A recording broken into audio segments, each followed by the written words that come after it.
बिल्कुल बिल्कुल, I think ये तो बहुत इंपॉर्टेंट है। यहाँ से इस हवाले से आई थिंक आवाम को एजुकेट करना बड़ा जरूरी है क्योंकि हॉस्पिटल्स में फर्क है, डॉक्टर्स में फर्क है, और दवाई में फर्क है। अब ये जो लोग आते हैं इलाज हासिल करने के लिए, बच्चों के लिए, अपनी फैमिली के लिए या खुद अपने लिए, वो ये सबसे पहले देखना चाहते हैं कि हमें खर्च कितना करना पड़ेगा इलाज पे, विच आई अंडरस्टैंड कि वो जाहिर है हर एक इजीली अफोर्ड नहीं कर सकता ट्रीटमेंट पाकिस्तान में, और बहुत ज्यादा गवर्नमेंट सपोर्ट भी नहीं है, फंडिंग भी नहीं है। तो होता ये है कि अगर उनको लगता है कि कुछ सेंटर्स ऐसे खुल गए हैं जहाँ पे 10 से 20 हजार रुपए पर मंथ में कोई इलाज हो सकता है नशे का, तो ये समझना बड़ा जरूरी है कि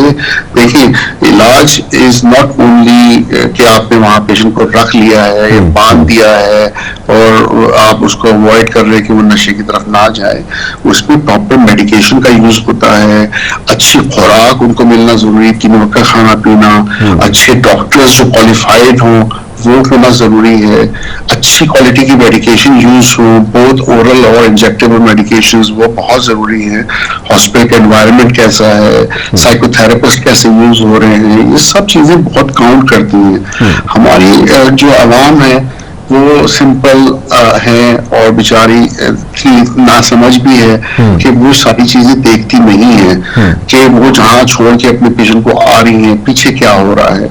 ऐसे हालात है यासिर के मेरे पास कुछ पेशेंट आए जो किसी और सेंटर में एडमिट किए गए थे, जिनको हाथ पांव बांध करके एक कोने पे रख दिया गया था, कोई प्रॉपर ट्रीटमेंट नहीं दिया गया था,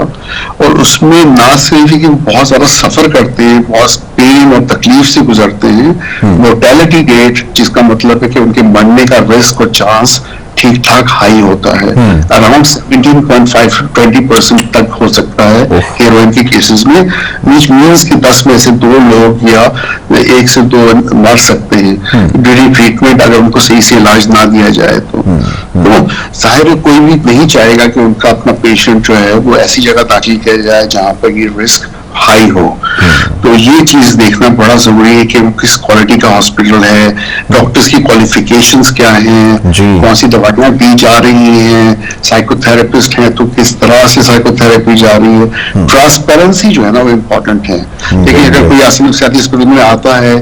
तो हम बताते हैं कि ये दवाइयां दे रहे हैं, कोई हमसे फाइल मांगता है, पूछता है, हम उनको एक्सप्लेन करते हैं, डॉक्टर से मिलवाते हैं, साइकोथेरेपिस्ट से मिलवाते हैं। फिर कि अगर पेशेंट की हालत ऐसी ना हो कि वो ना मिल सके तो हर कमरे में वीडियोस हैं, तो उनको दिखाते हैं कि उस वक्त उनका पेशेंट क्या कर रहा है, आराम कर रहा है, टीवी देख रहा है, सर्विलेंस भी हो रही है। Very good. हाँ, इट्स वेरी ट्रांसपेरेंट। उसमें ये कि उनको पता है कि अंदर का माहौल साफ सुथरा है, उनको 3 वक्त का अच्छा खाना पीना मिल रहा है, उनको अच्छी केयर मिल रही है, स्टाफ के नंबर्स हाई हैं कि वो लुक आफ्टर कर सके। वरना ऐसी जगह भी हैं जहाँ 50-50 पेशेंट्स के लिए एक स्टाफ है, उनको बंद कर दिया जाता है कमरों में और अच्छा लाभ नहीं मिलता।